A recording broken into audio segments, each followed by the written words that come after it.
You ever get invited to dinner by your wife, and something just doesn't feel right? Like the air shifts around the words she's saying, and your gut's already working overtime before the appetizers even hit the table? Yeah, that was me, 3 months ago. Ashley called it a chance to talk things out.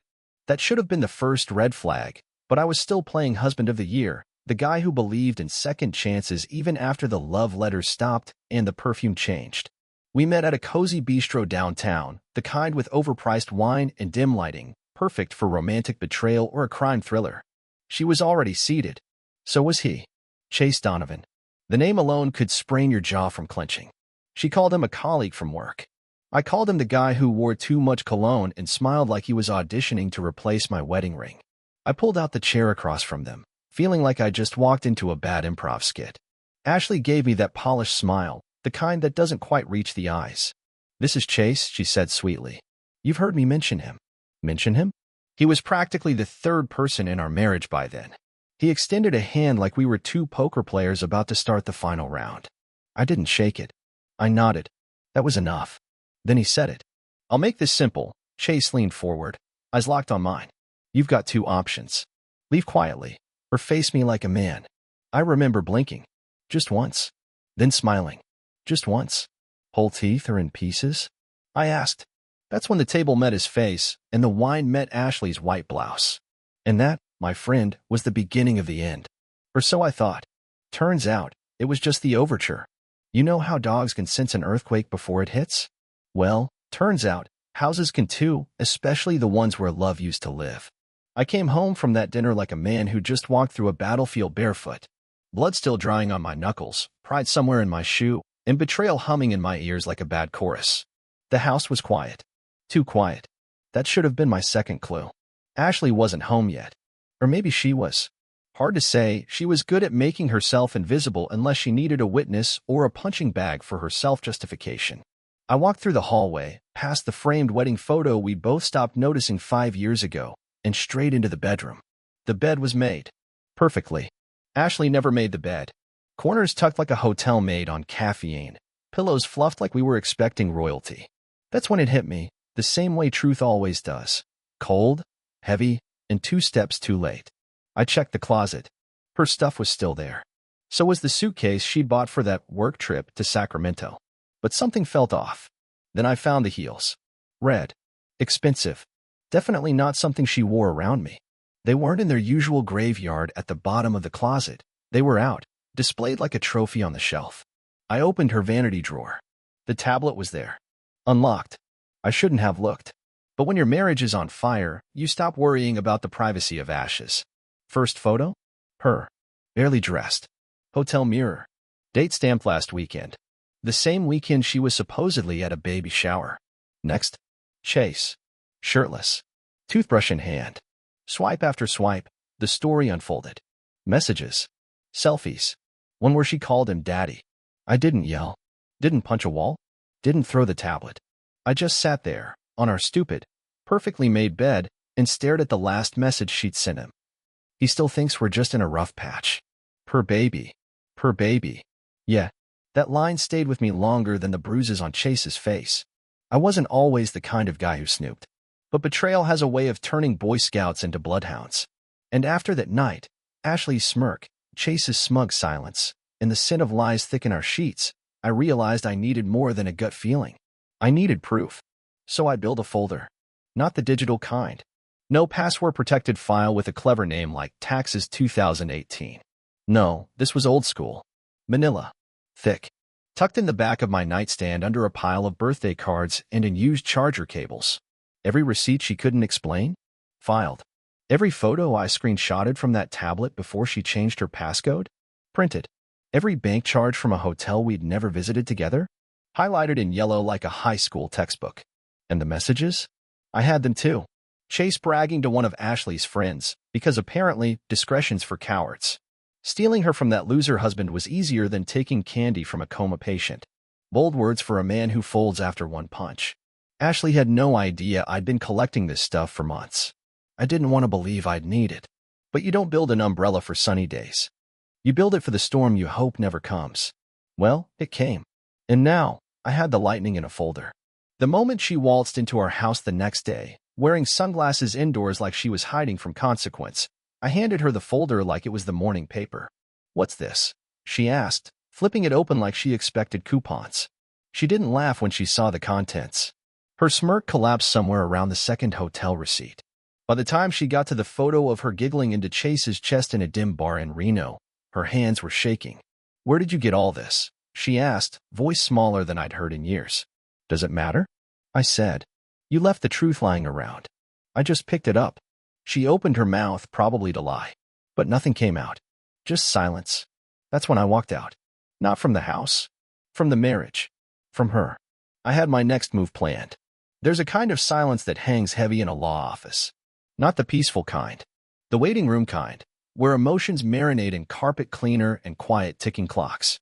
I sat in that silence across from Marcia Klein, divorce attorney and certified shark in a skirt suit.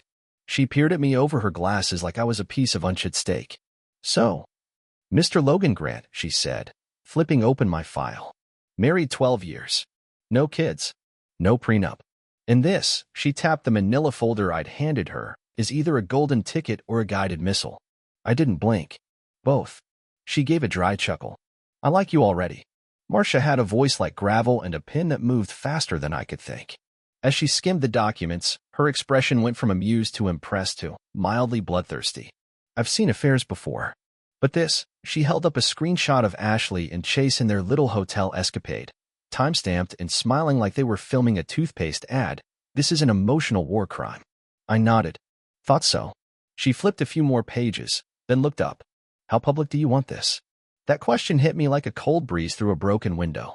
I hadn't thought about the public side of it. I was still processing the private wreckage. "I want her gone," I said flatly.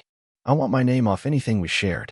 She can keep the espresso machine, the yoga mats, the rose gold cutlery she just had to have.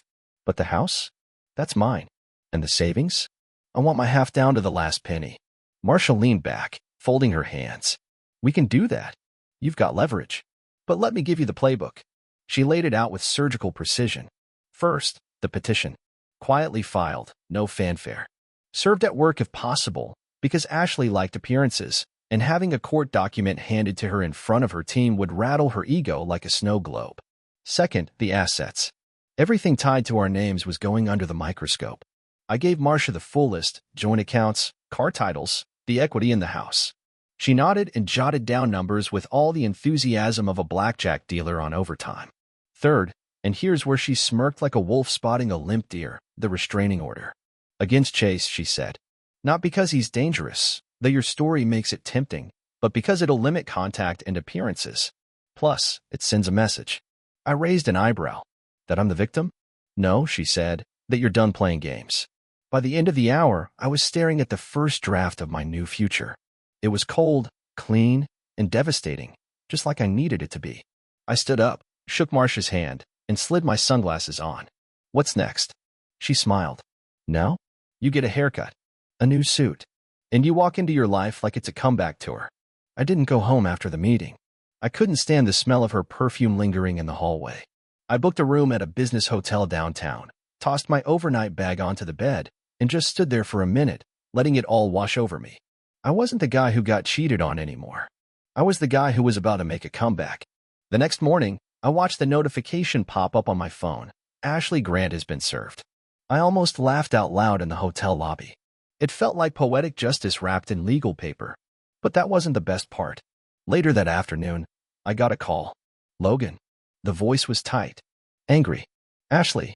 "Hey," I said casually, sipping my coffee. "Was wondering when you'd call." "What the hell is this?" she barked. "You're divorcing me?" I shrugged, even though she couldn't see it. "Thought it was what you wanted. You've clearly moved on."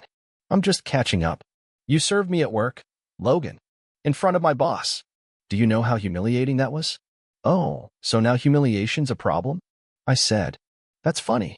Because watching you play tongue hockey with Chase in public didn't exactly feel like a spa day." Silence. "Then, you're being vindictive." "No," I said calmly. "I'm being clear." She tried to backpedal. Said she was confused. Said Chase didn't mean anything. Said she wanted to talk things through. I let her talk for a full minute. Then I cut in. "Ashley, it's over. I didn't file out of anger. I filed because you already burned the bridge and threw a party on the ashes. She tried one last card. You'll regret this. I smiled. No, I said. You will. I hung up. That night, I had the best sleep of my life. No guilt. No guessing. No perfume that didn't belong. Just peace. And I wasn't done yet. 2 weeks after Ashley was served, I showed up to work looking like a man who'd walked through fire and came out pressed, polished, and oddly pleased. Same job, same desk, but now I had a new kind of gravity when I walked down the hallway. Like folks could feel I wasn't dragging dead weight anymore. Word had already started circulating. I hadn't said anything officially, but in an office where idle gossip traveled faster than morning coffee, it only took one glance at the service notice envelope left in the break room by accident for the engine to rev. The moment it hit public consumption that Ashley Grant, formerly the Golden Couple poster girl, had been served divorce papers mid-staff meeting, the temperature in the office shifted. Suddenly, I wasn't the guy being whispered about. I was the guy they nodded at with quiet respect. I wasn't sure if it was the divorce, the way I carried myself, or the fact that I wasn't hiding the folder anymore. I brought it to work one day, slid it into my briefcase like it belonged next to quarterly reports and invoices. I didn't wave it around, but I didn't tuck it away either. Let the rumors do their thing. That Friday, I was pulled into a meeting by our regional manager, Melissa Tate. She was sharp, poised, and known for sniffing out nonsense with the nose of a bloodhound. Logan, she said as the office door clicked shut behind me. How are you holding up? I gave her the kind of half smile you use when people ask about your divorce like it's a weather report. Surprisingly well. She studied me for a second. Then she slid a manila folder across the desk. Security caught Chase Donovan snooping around the building last night. He doesn't work here anymore. My eyebrow twitched. Come again. Melissa sighed. Apparently, your ex-wife's boy toy didn't take well to being iced out. He tried using Ashley's old keycard to get in. Left some concerning messages for you on the whiteboard in Conference C. We're handling it. Messages. She opened the folder. Inside were printed photos from the security feed. Chase in a hoodie, scrawling something on the whiteboard with red marker. I leaned in. Fake husband. Fake man. She's mine now. Well, creative, if nothing else. Melissa continued. We're not pressing charges unless you want to, but I'd recommend avoiding contact. And for what it's worth, most of us here were glad to see you finally drop the dead weight. I blinked. You mean Ashley? I mean the illusion, she said bluntly. You've been carrying a marriage like it was a job, and frankly, Logan, you looked exhausted. Now, you look dangerous. In a good way. I left her office thinking about those words. You looked exhausted. Now you look dangerous. That stuck. So I did something unexpected. I called a team meeting. Just my department. Quick huddle in the big conference room at 2 p.m. Everyone came in expecting updates on reports or metrics. Instead, I stood at the front of the room and opened the folder. This, I said, holding up a printout of the Chase Hotel selfie, is what happens when you lie to a good man and think he won't find out. You could have heard a pin drop. I wasn't doing it for sympathy. I wasn't even doing it for vengeance. I was doing it because truth, at its sharpest, doesn't need to scream. It just needs to stand in the room and look people in the eye. I laid it out. Not all the gory details, but enough to make the point. Ashley cheated, I said, voice even. For months. Lied. Manipulated. Gaslit. I stayed longer than I should have because I thought maybe love could be CPR for a marriage already declared dead. I let the silence settle. But now, I continued. I've stopped doing CPR. I'm planning the funeral. And the resurrection, mine. A few people chuckled, unsure if they were allowed to. I smiled. You can laugh. I'm not bitter. I'm awake. And that was it. I ended the meeting early. No notes. No follow-up emails. Just a memo titled, Sometimes the Truth Has a Smoking Jacket, and a martini pinned on the board. When I walked out, I felt lighter. Not proud. Not smug. Just done. Later that night, I got a text from a coworker, Rachel, the one who used to avert her eyes during lunch whenever Ashley came to visit. All it said was, we saw the signs. We just didn't know how deep it went. You deserve better. Glad you're finally getting it. I didn't respond. I didn't need to. Because at long last, people weren't seeing me as Ashley's husband. They were seeing me as Logan Grant, a man who'd been betrayed, a man who fought back, and maybe, just maybe, a man who was about to make one final move neither of them would ever see coming. There's a strange kind of peace that comes after the storm. Not because the damage is done, but because the next strike is yours. I was in that pocket of stillness, half warrior, half witness, watching the world take a breath while I lined up my final shot. Ashley had gone quiet. No texts, no calls, no cryptic late-night emails, not even a single passive-aggressive Instagram story. Just silence, which, for her, was more unsettling than any screaming match we'd ever had. Ashley was many things: vindictive, manipulative, emotionally flexible like a gymnast on espresso, but quiet? Never. That told me one thing: she was regrouping. She thought I'd come crawling back, or at the very least, that I'd fall apart. She didn't expect composure. She didn't expect calm. And she definitely didn't expect strategy. But that's the thing about heartbreak. If you handle it right, it sharpens you. Turns you into someone who doesn't just survive betrayal, he weaponizes it. And I had one more weapon she didn't know about. Remember that folder? The one filled with receipts and photos and enough ammunition to flatten a romantic comedy? That wasn't just for divorce court. No, that was for Chase's employer. See, our dear friend Chase Donovan didn't just cheat ethically, he also violated his company's morality clause. The one tucked deep in the employee handbook, right between no insider trading and don't date the client's wife. I had everything documented. Timestamp text from his work email, photos of him in a hotel room during a conference he billed to his firm. Even a screen recording of Ashley bragging in a voice note about how Chase got his per diem raised so we could get the suite. All of it, neatly packaged, tied with a metaphorical bow. I didn't send it yet. I held on to it. Let it marinate. Timing, as always, was everything. Instead, I focused on my next move, getting the house appraised. Not because I planned to sell it, but because I wanted a number. Something concrete to take into negotiations when the divorce moved to mediation. Marcia, my attorney, loved it. Smart, she said, tapping her pen on the file like it was a loaded pistol. Let her think you're just collecting facts. Meanwhile, we're building the fortress. Then, just when the silence had stretched long enough to feel like peace, it happened. Ashley showed up. I was pouring coffee in the kitchen, real coffee. None of that herbal nonsense she used to make me drink to lower my cortisol, when I heard her knock. Sharp. Precise. Familiar in the worst way. I opened the door. There she stood, dressed like an apology. Soft sweater, no makeup, hair tied back like it was 2011 again, and she still believed in us. Can we talk? She asked, voice small. I leaned against the doorframe. Talk or lie? Her smile twitched. Please. I stepped aside. Let her in.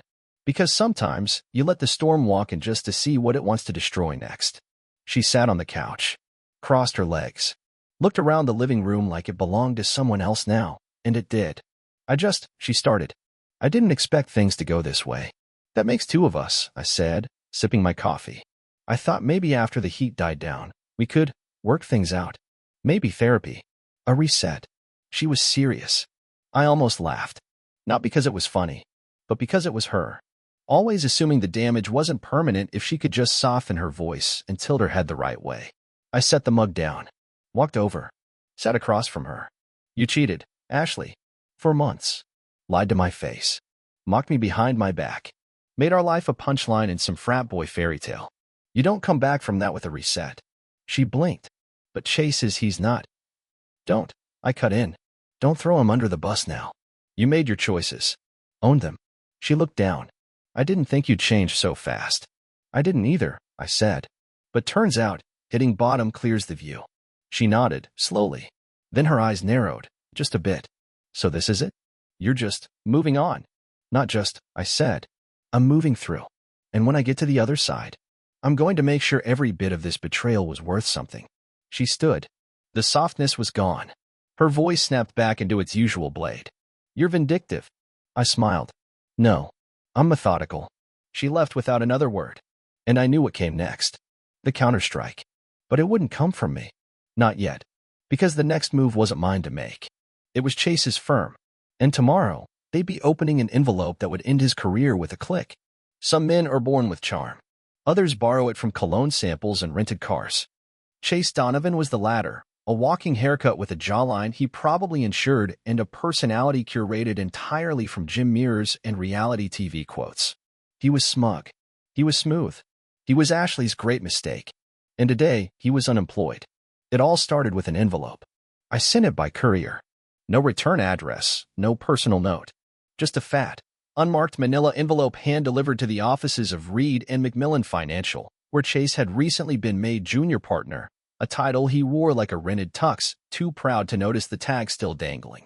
Inside the envelope? Exhibits A through G. Exhibit A, screenshots of Chase's company email used to arrange hotel stays with Ashley. Explicit language, timestamped during work hours. Exhibit B, a photo of the two of them on a hotel balcony during a client retreat, his hand clearly on her lower back, her head tilted toward his neck like a soap opera still. Exhibit C, the itemized bill from said hotel, charged to Reed and McMillan's company card. Exhibit D, voice notes from Ashley bragging about Chase getting his work to foot the bill. Exhibit E, a transcript of a text thread between Chase and a friend where he openly joked about using work trips for extracurricular activities. Exhibit F, a selfie he took in a conference room, captioned, "Killing time till I can kill something else later," smirking face, sent while Ashley was en route. Exhibit G, the morality clause from his employment contract, highlighted in angry yellow. A portfolio of poor decisions, all tied with a legal bow. I knew how that firm operated. Their image was everything. They didn't just sell financial strategies. They sold stability, trust, prestige. And Chase? Well, he turned their brand into a punchline. By noon, the news hit my phone. A text from Marcia. "You should be proud. Our boy's been professionally vaporized." I didn't need the details, but they came anyway. According to Marcia's contact inside the firm, Chase was called into a boardroom at 11:15 a.m. He emerged 12 minutes later without his tie, without his job, and without the company phone they'd confiscated on the spot. Word spread like fire through dry brush. Coworkers ghosted him. HR wouldn't even validate his parking. Later that day, someone posted a screenshot on a finance subreddit, his name wiped off the company website, just a 404, where his bio used to be. And Ashley? She showed up at my door again. Third time in as many weeks. This time she looked different, less magazine cover, more morning after. I opened the door and said nothing. She cut straight to it. "Did you do this?" I didn't play dumb. I just held her gaze and said, "He made his choices." I just made sure someone finally read the fine print. She laughed. Bitter, brittle. "You always were the long game type. You always were short-sighted," I said. She stepped closer. "He's furious, Logan. He's blaming me." "That's adorable," I said. Two cheaters, finally turning on each other. "You should bake a cake." Ashley shook her head, a tired edge in her voice. "He says I ruined his life." "He ruined his own life," I replied. "You just handed him the match." I provided the gasoline. Her eyes flared. "You're proud of this?" I shrugged. "I'm proud of surviving you. Everything else is just a bonus." She didn't argue. For the first time, she just looked empty. Not angry. Not manipulative. Just a woman standing in the ashes of her own bad judgment. "You really don't love me anymore?" she asked, almost too quietly. I didn't even hesitate. "Ashley, I loved you for years. Through your moods, your lies, your manipulations. I defended you when others warned me. I gave you every benefit of the doubt. But love doesn't survive betrayal, it adapts." Mine adapted into self-respect. She swallowed, nodded slowly, and whispered, "Goodbye, Logan." Then she walked away. No fight. No tears. Just the quiet footfall of a chapter closing. I stood there, watching the street long after she'd gone. The world looked the same as same sidewalks, same sky, but everything inside me had shifted. Chase was out of a job. Ashley was out of options. And I was out of patience for anything less than truth. The game they played? It's over. But I wasn't done playing. Not yet. Because next came the final blow, the one that would make all the silence, all the patience, all the scars worth it. Most people think divorce ends in a courtroom or a mediator's office. They think it's about asset sheets, furniture, and bank statements. But real divorce? The kind that scorches you from the inside out? That one ends with a clause.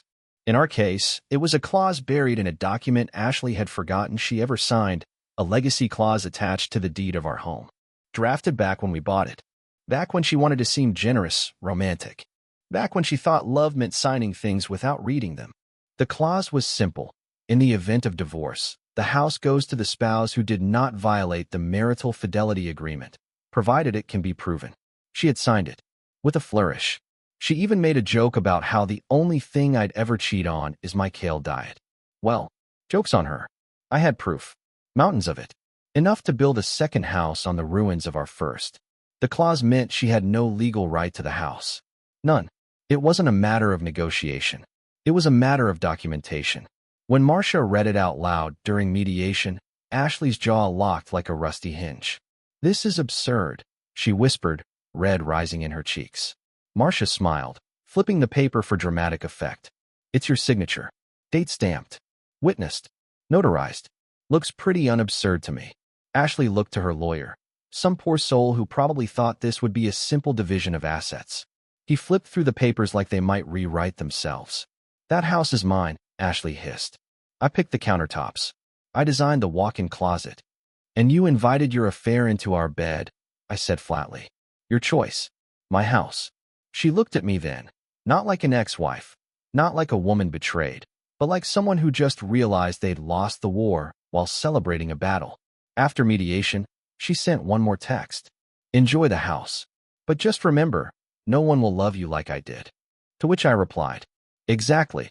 The day Ashley moved out was quiet. No shouting. No slammed doors. Just the sound of tape sliding over cardboard and the occasional sniffle that she tried to pass off as allergies. She didn't say much. Neither did I. She packed in silence while I stood in the doorway, watching like a ghost watching its own funeral. This wasn't anger anymore. This was closure.